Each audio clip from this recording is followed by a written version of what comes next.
So today we are talking about the Meiji period. Please stop talking.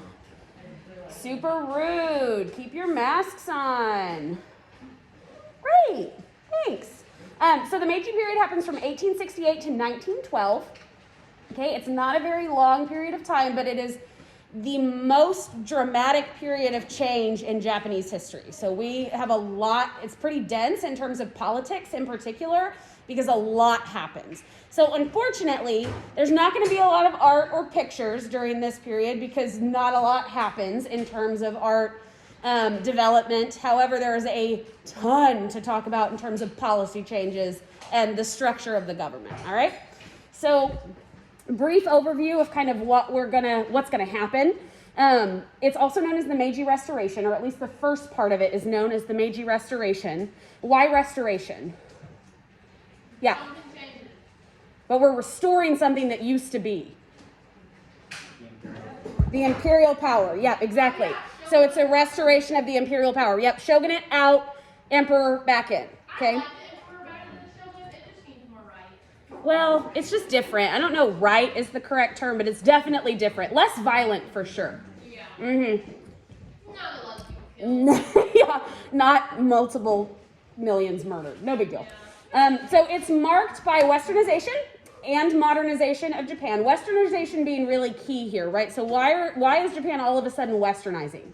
Who have they come into contact with? They were forced to trade with the United States. Right. They were forced to interact with the U.S. Like, literally, yeah, Commodore Matthew Perry sailed in, said, open up or else, and didn't have much of a choice, okay? So, major political and social change.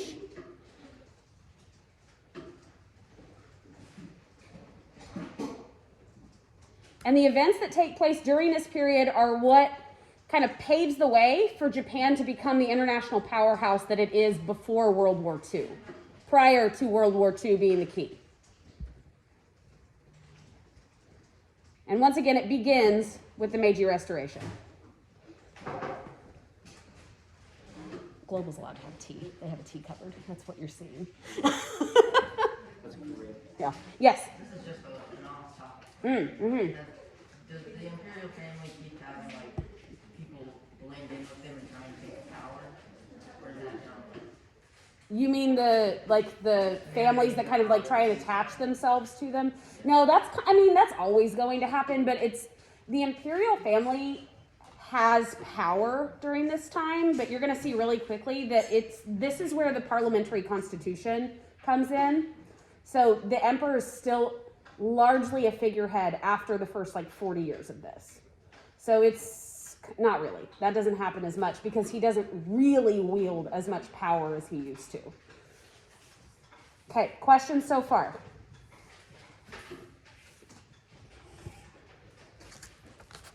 Okay, keep going? Yep, all right, here we go. So let's talk about what the Meiji Restoration actually is.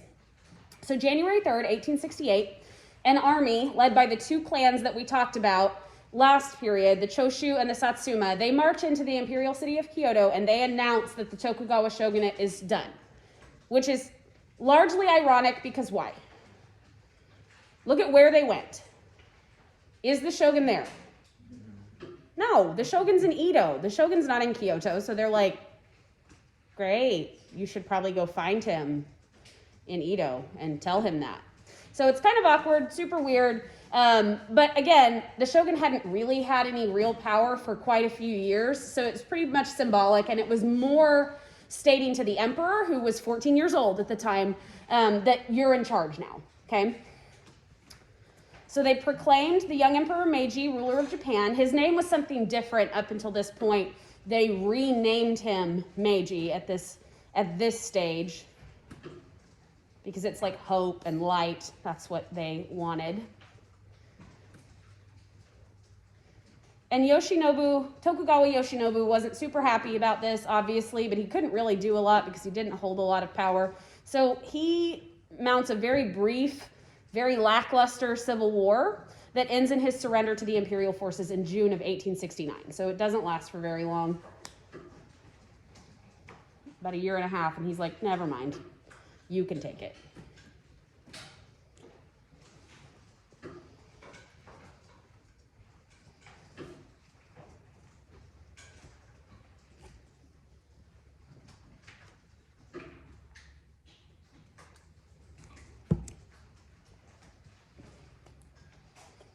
Questions? Pretty straightforward so far. It's going to get a little more convoluted here soon. Holden, it's like your whole body just shrugged. Are you okay? I never understood how one person can create civil war. It is interesting. Well, I mean, you got to think he's just the one in charge. There's a bunch of people that follow him.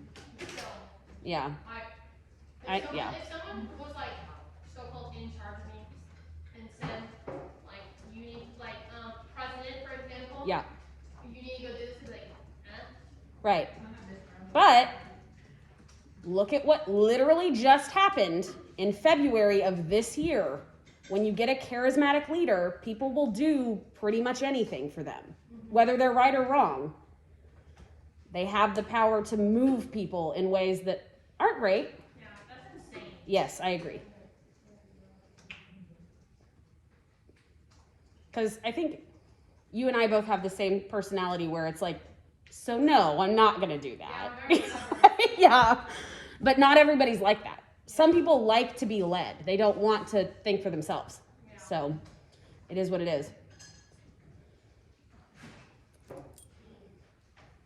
Questions? Can I keep going? No? Okay.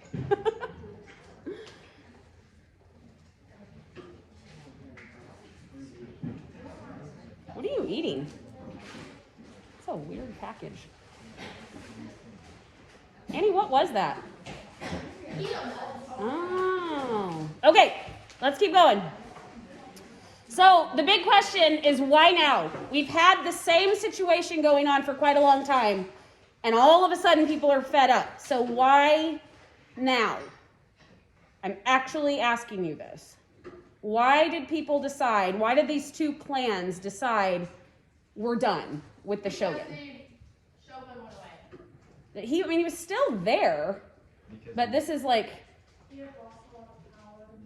yeah, They decided that now, before he regained all his power. right. So he was weak. The Shogun was weak, but why was the Shogun weak? Yeah, Well, one, the merchant class was like raised up a ton. Yep. They made a ton, and all the other classes kind of fell. right. And then there was also a famine that happened, and everyone was starving. Yeah, so there's a lot going on that made the Shogun weak. So the samurai and the daimyo were frustrated and pretty hostile toward the Shogun, specifically because agricultural production, which is what all of their money, basically, their livelihood relied on, was agricultural production. It was in a steady decline while mercantile activities were steadily growing. So the two lower classes are getting wealthy while the two upper classes are growing poor. So that's creating a lot of tension between those two groups. No one's really at fault here, but it's just what's happening. And when the people who have military power are angry, that doesn't end well. It's inevitable. Right, like something's going to happen. There's also one major event that we talked about in the last unit that scares everyone, both upper and lower classes. They're fearful of something in particular. What are they fearful of? Yeah. Their country being attacked by the Europeans. That's exactly right. They're fearful of foreign encroachment. So they've seen the British forcibly open up China and many of the other Southeastern Asian nations. And now the Americans have sailed into Edo Bay and said, open up. And the Shogun was powerless to fight it. So they're afraid. They're afraid that they're going to get taken over by Western nations. Add to this a famine that is occurring and years of tension between those upper classes and lower classes, and you're going to get some kind of major change. Like Annie said, it is inevitable. With all of this happening, there's no way that people were just going to bear with it, basically. So this slogan comes about, and this slogan is quite frightening, to be very clear. Enrich the country, strengthen the army becomes the new slogan for Japan as this new government that's about to take over tries to compete with the West. This will directly lead to what we see happen with World War II. So just kind of keep this in mind. This is where it starts. Okay. Because think about where we are in terms of history right now. This is 1868, so less than 100 years from World War II. So this is where everything kind of starts boiling, and we start to see a steady trend toward imperialization. Yes? So with all this tension, is it kind of like what Europe was like right before World War II started? It just needed that like. It just needed the push. Yeah, I mean, you could say that. I mean, Japan's more isolated, obviously. With the European nations, they're all direct neighbors. And there's really no real borders, so it's a little bit different. But yeah, it's similar to that, where there's a bunch of different factions who are upset with one another, and then they're also motivated by fear of outside forces. So yes, it's very similar in that respect.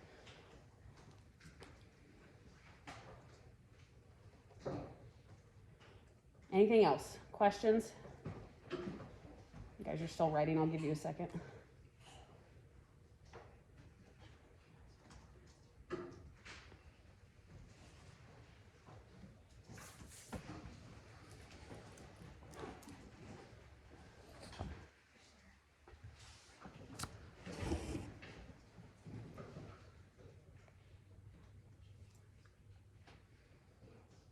Ready? No? Okay.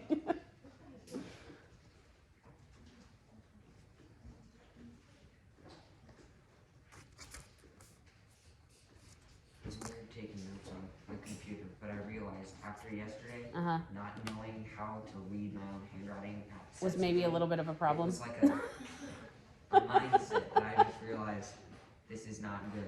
I can't take notes on a computer because I won't retain the information. I have to have that muscle memory of having physically written it down, or I can't, or I can't. But like my Do it. muscle memory is my only memory. So when I'm doing this, Because you can't go back and I read your can't go notes? back and read Got it. Okay.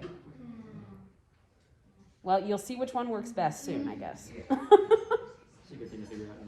Yeah, this is a very good time to figure that out. Makes reviewing really easy because you can just highlight the important. Yeah, It does some- I just don't learn it that way. Okay, ready? All right. So, this all starts with the Charter Oath of 1868. This is also called the Imperial Oath of 5 Articles. This is an oath that the emperor is making to the people. Okay, that's a big thing to kind of remember. It's the emperor making this oath to the people. Again, 14 years old. Let's be very clear. Like, he's very young at this point. He is your age. That does not look like a 14-year-old, but that is a 14-year-old.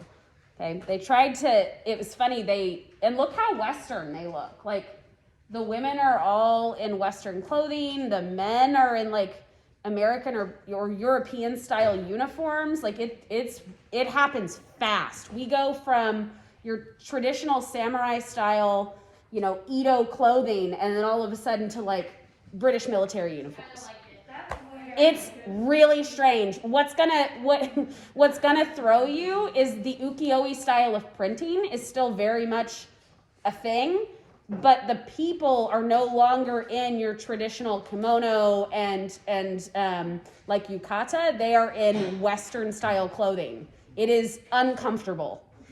So yeah, exactly. They just realized this stuff is so hard to put on. Let's just do this. But this isn't any easier. Now you're dealing with corsets. At least for the women. Maybe for the men this was easier, but not for the women. Like, 15-foot long. yeah, and look at this skirt. Look at this ridiculous skirt. She's got a cage under there. So, like, no, it's not easier. In fact, it's like on par with putting on traditional kimono. But when, like, people making that decision would not be the women. That's The correct. men That's would be true. like, That's fair. You're gonna wear this now. Yeah, okay? that's fair. You know? Okay, so April 7th, 1868. The oath becomes law when it was read aloud, which is what this print you're seeing is. It was read aloud by Emperor Meiji to 400 Japanese daimyo and bureaucrats who then signed their name to the document. The reason there are 767 signatures rather than 400 is there were a bunch of daimyo who couldn't be there on that day, but it was passed around to them in their own domain, and they signed later. So every major political figure in Japan signs this document. What if you didn't want to sign it? Didn't have much of a choice. I mean, it wasn't like with the shogun. this, nobody wouldn't be, when I read you what it said, it's going to make more sense why everybody signed it. It's pretty positive. It's intended to set the pace and the tone for the reform that the emperor is going to make. Guys, shh. And it opened the way for modernization and the introduction of a Western parliamentary constitution, which will happen very quickly. Their first constitution is actually, like, this is read in April, and their first constitution is introduced in June. So it happens super fast. This becomes the preamble to their constitution.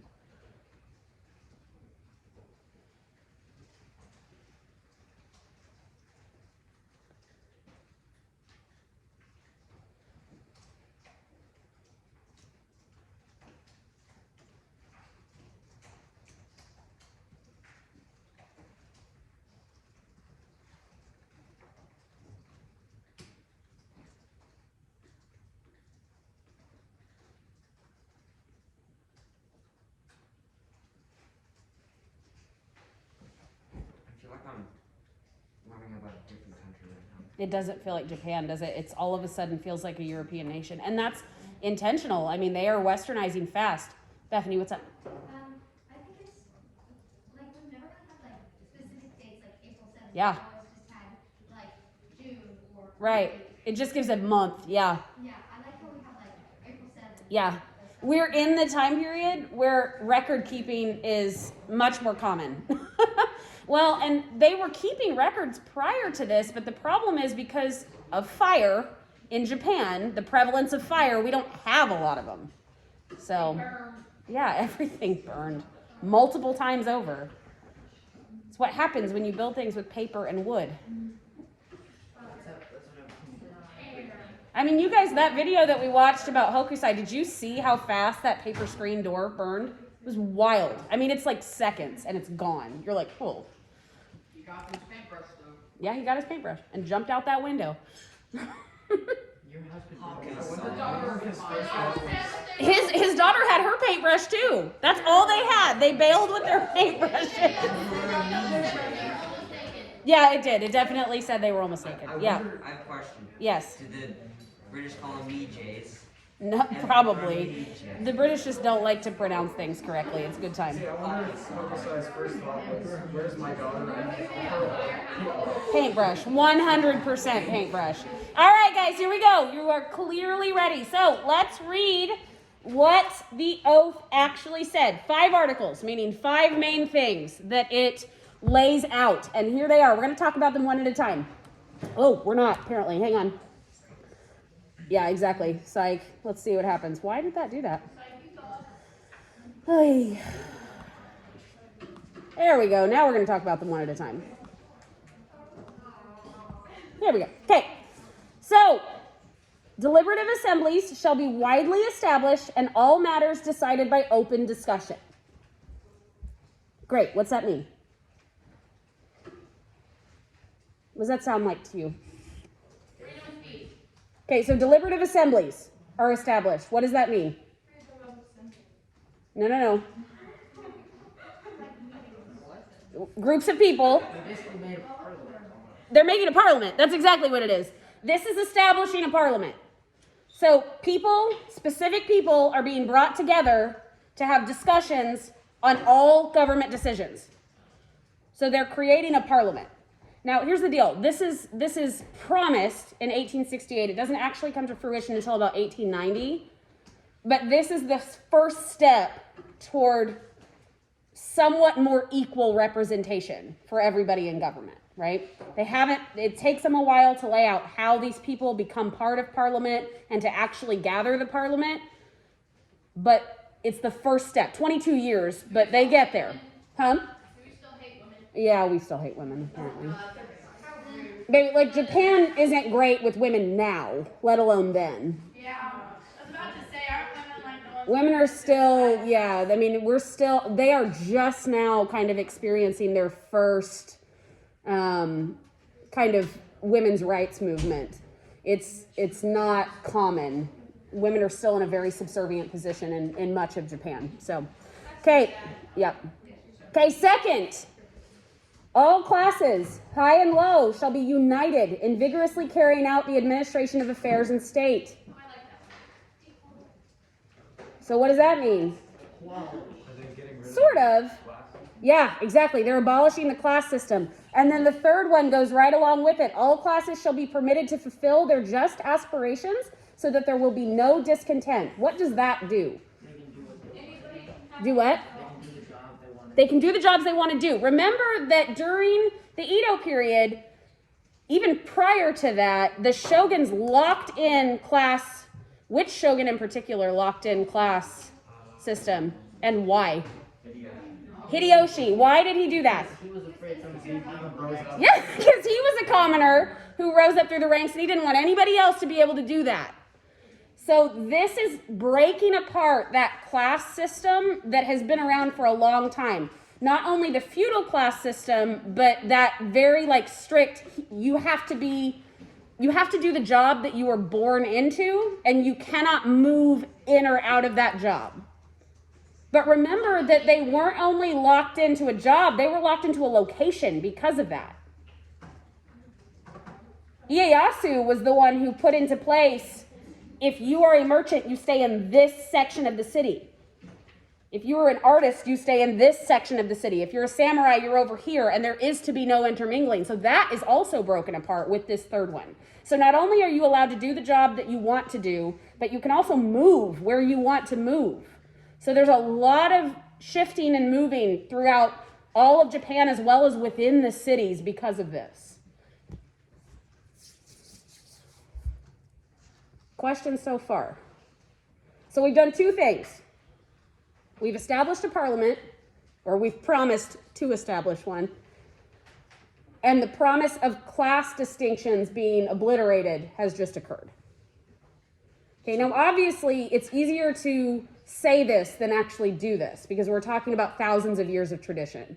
So class distinctions are still very much prevalent in Japanese society, but they're not law anymore like they used to be. Yes?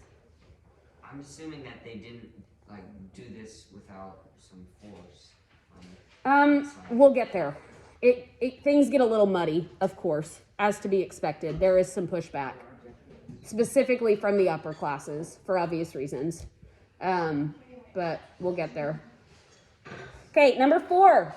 Evil customs of the past shall be discontinued, and new customs shall be based on the just laws of nature. So this is really broad, but they definitely use the word evil. Who are they specifically referring to? Whose customs? The shogun. So this is the one that wipes out the position of shogun and makes it, you're either part of the parliament or you're the emperor and there is nobody else in charge. So they remade Yeah, so when we talk about these evil customs, the person they're kind of obliquely referring to is the shogun. So it in a roundabout way rips that position out of existence. Says we're not doing that anymore. We're not going to let the people whose military might is strongest determine who's in charge. It's the people and the emperor, and it's a collaboration between the two, and that is it. Does that make sense? Yeah.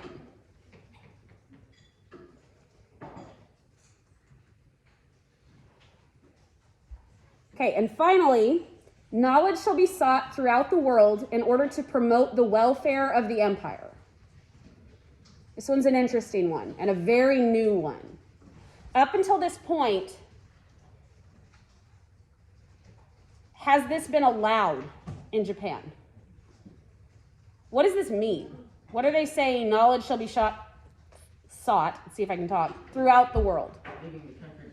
Leaving the country to study other cultures. That's exactly right, which was not allowed, right? So not only are they letting foreign influence in, but they're also actively seeking it and leaving their borders to go get it. Why are they doing this? Oh, yes. Did they actually use words like evil and empire? This is a direct translation of what's written. So yes. Yeah. Yes. This is kind of off the whole. Wasn't It's okay. Emperor Meiji the one who oversaw the plot of the samurai? Yes. I've seen Yes. All the movies about the end of the samurai class are talking about right now. Emperor Meiji is the one who kind of obliterates that. Doesn't he like want their country to be more modern? He does, yeah. He actively wants modernization and westernization, and then the daimyo and the samurai class do not. And there is a big clash. It's not as big as you think it is. The movies make it seem very grand. The samurai had no chance, like none. Yeah. So, guys, hey. So this last one, the entire purpose of this is to be able to compete with the Western nations. This is the one that's kind of promoted by fear more than anything else. They're afraid that by having isolated themselves for so long that they're behind the rest of the world and that they aren't going to be able to compete. And should a Western nation decide, like the U.S. came in, the U.S. kind of created relations with them. They could have, conquered, but they didn't. And so they're afraid that the next person will, because they've seen what's happened with the British and China. Guys, hey, stay with me. Are you having problems with your computer, Jack? You can go. Okay. What is going on? They've seen what's happening, and they're terrified that if they don't westernize and modernize, that they're going to be overrun next. So that's where that's coming from. Questions on that? Okay, so let's talk about what does this actually do? Like, what's the actual result of this oath? It gives hope to the general population for more equal representation in their government. It abolishes that super rigid class system and allows for free movement between the social classes as well as throughout the country and within the cities. Because remember, this wasn't just a social class lock, it was also a, location lock-in. They couldn't live in certain cities, they couldn't live in certain areas of certain cities, so this allows them some geographical movement as well as some social movement. Okay? It promises justice and ensures that violence and military might are no longer the rule. Justice is such a broad term. All of this is super broad, right? It's on purpose why it's so broad. Because he can decide what he actually wants to do later within these very broad parameters. Because in one of the sections, he could be like, oh, well, you thought I was saying this one. But really, this is how it could be. Yeah. And they can't say no, and they'll be like, oh. Right, because it would technically be a correct interpretation, but it's maybe not. Yeah, exactly. So he could blame interpretation on the people. Yes. Poorly writing. That is exactly right. See a really misspelled word, badly misspelled word in the next one. Why? Hang on. Fix. Great. Whoop, it just went away. We're doing great.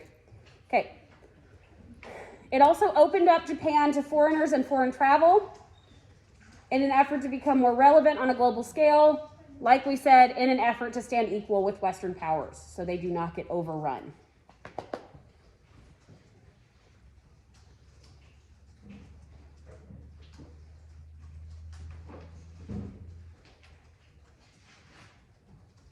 Okay, questions so far?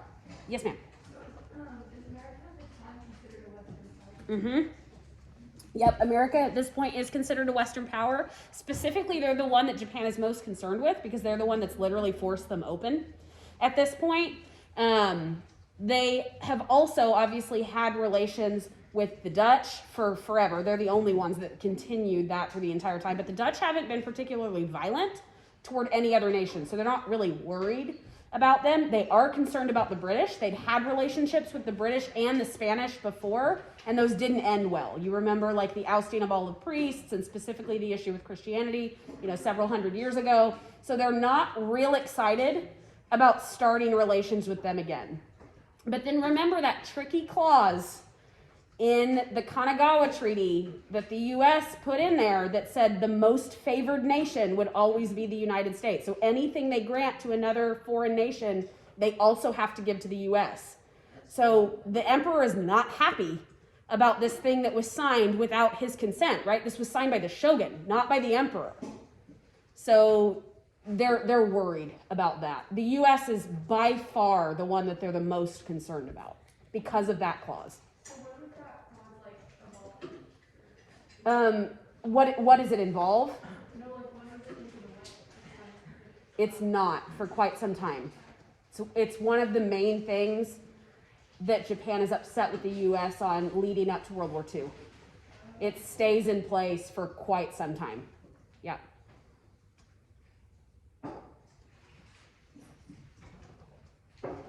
The argument was that if the emperor wasn't the one who signed it and it was the ruler at the time, then the emperor didn't have the authority to take it away.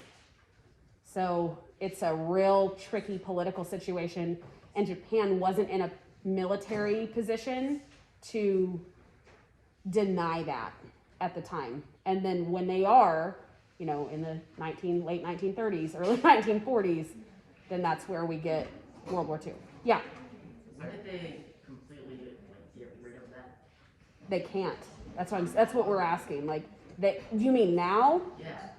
Well, I mean, yeah, everything changes after World War II, but in reality, it doesn't really go away, because when we get to the World War II section, we'll talk about what happens after, but like Japan is not allowed to have a national army anymore because of that.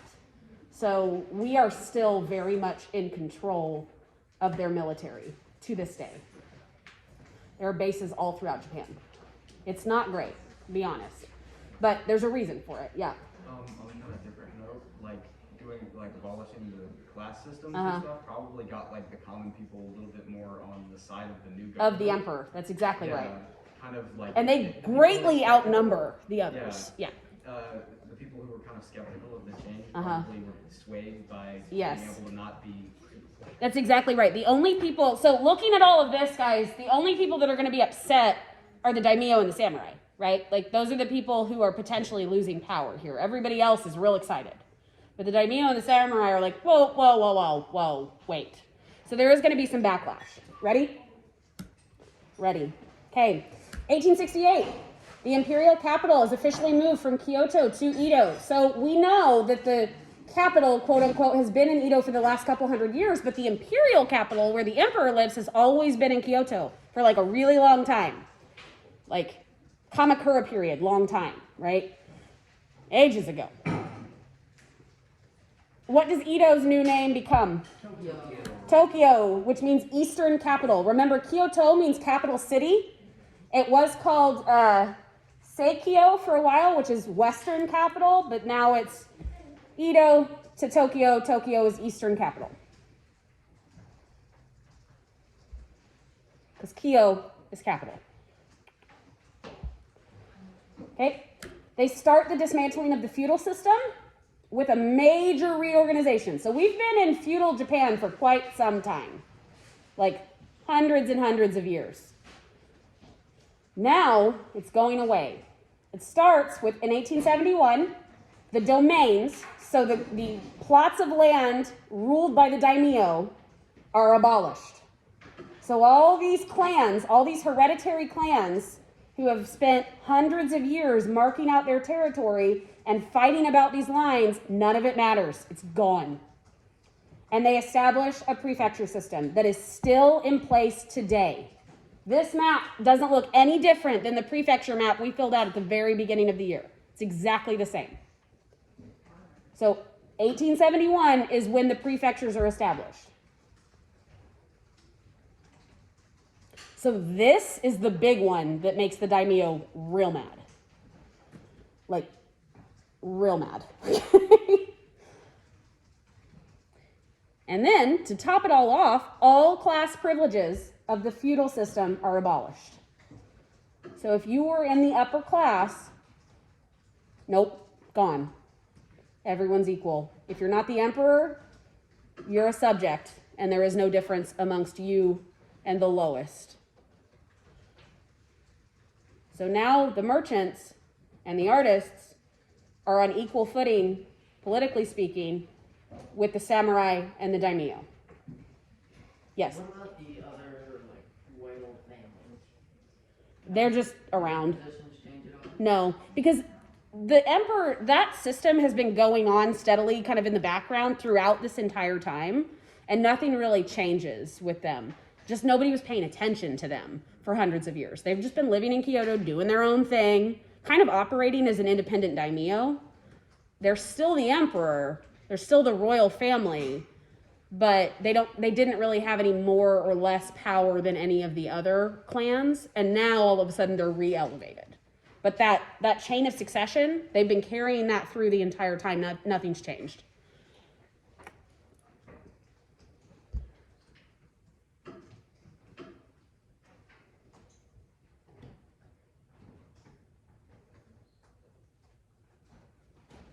Okay, questions?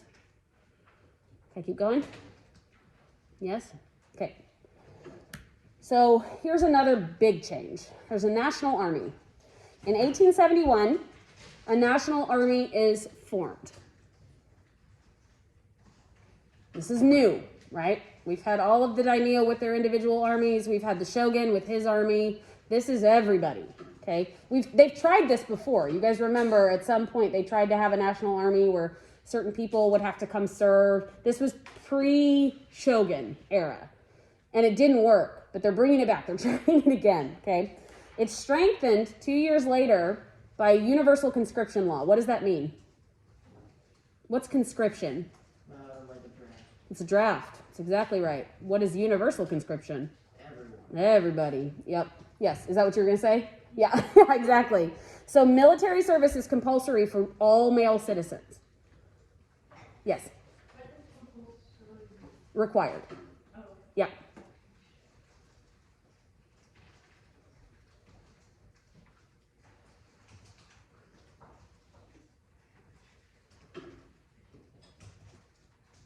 This conscription calls for 7 total years of service.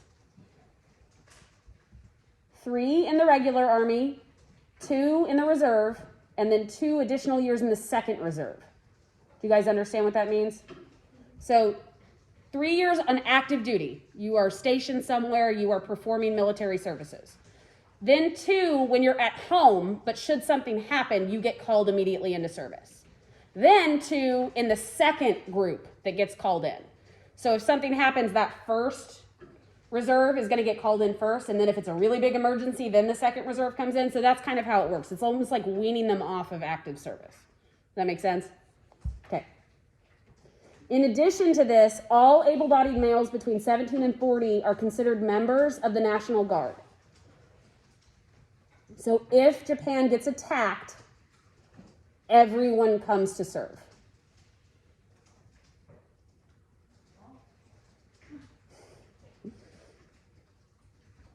This is not different than what we had in the US for many, many years.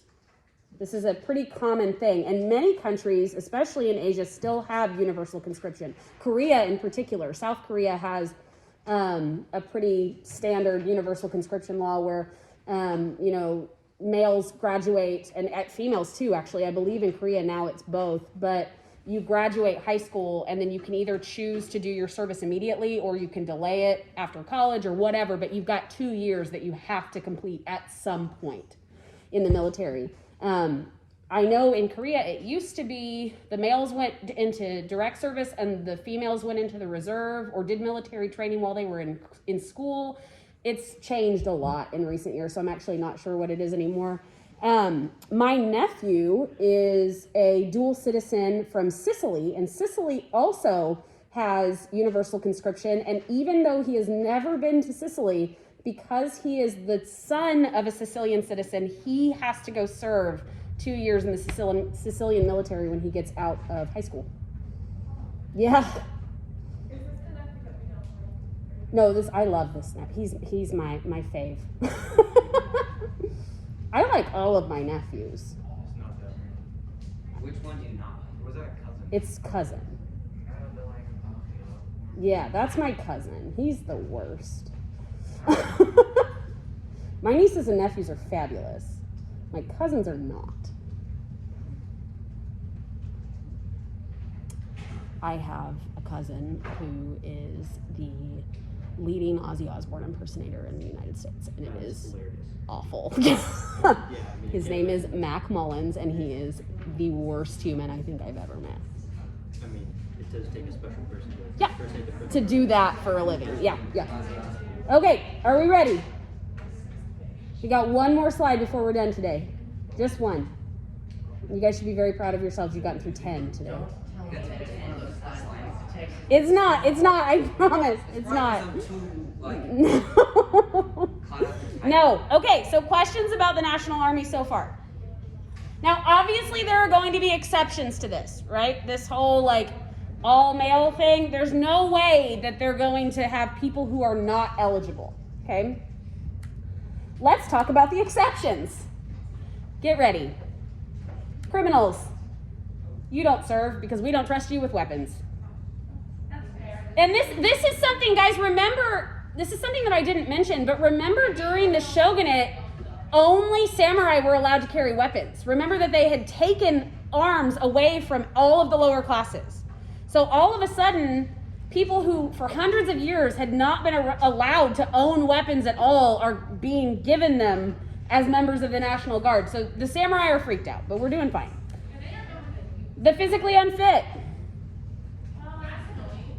Wait, no, it's not. So if you're like a sumo wrestler, you probably can. Those are, they are. They meant, They're fit. They're just, no, they mean we'll get there. I don't know if they're This fit, time- but they're. Yeah, they mean people who have physical disabilities. Yeah. Yeah, that's what they mean by that. Yeah, This time it's more like, do you have legs? And Yeah, Now it's like, exactly. do you have asthma? right. Those who could prove hardship. So meaning if they left their families and their families would potentially die without them, they weren't allowed, they didn't have to go. I can guarantee you that there are some like people that like tried to like prove that. Oh, they had- 100%. And 90% of those people are in the daimyo class. Heads of households. Heirs to households. Just think about how many people we're just like pulling out of this list. It's a lot of people. Students. Government bureaucrats. And teachers. I know, it was like score. We did it. Okay, the US did not do that to us. We definitely got drafted. Yeah. So who's left to be in the military? There's very few. I mean, look at this list and really think about it. Who is left? Second-born children, second and third-born sons, primarily of impoverished farmers, right? Like, because if you take out government bureaucrats alone, that's essentially the entire daimyo and samurai class gone. They are all bureaucrats of some sort, right? So we've got really poor people with big families. That's it. Samurai would then serve as leaders in these military groups. But here's where it gets really weird. They were not allowed to use traditional Japanese military tactics. They were forced to use Western techniques. So this doesn't make for a super strong military because nobody knows what they're doing with these new Western weapons and these new Western formations. They're like, wait, what? So it's a mess.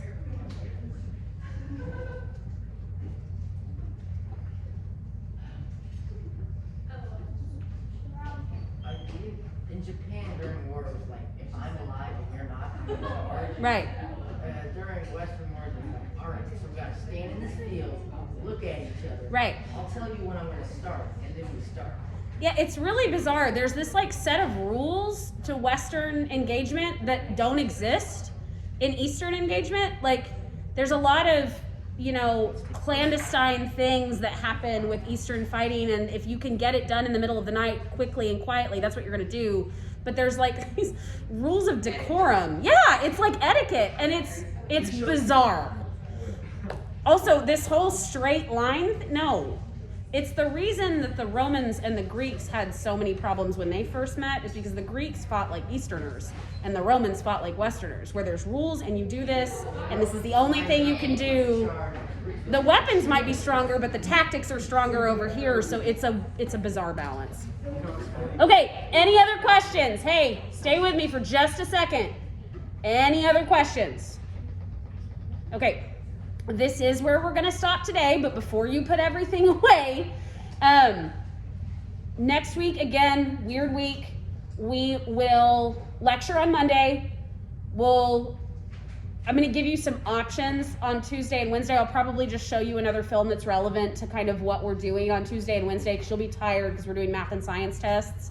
I know. So you won't have an assignment on Tuesday and Wednesday, but again, I'll show you something that's relevant to what we're studying. And then Thursday, Friday, we'll go right back into lecture, okay? Yes. You don't have Duolingo this week, right? We do not have Duolingo this week or next week. So do not worry about Duolingo. However, some of you still have not done last week's. Good God, get on it right now.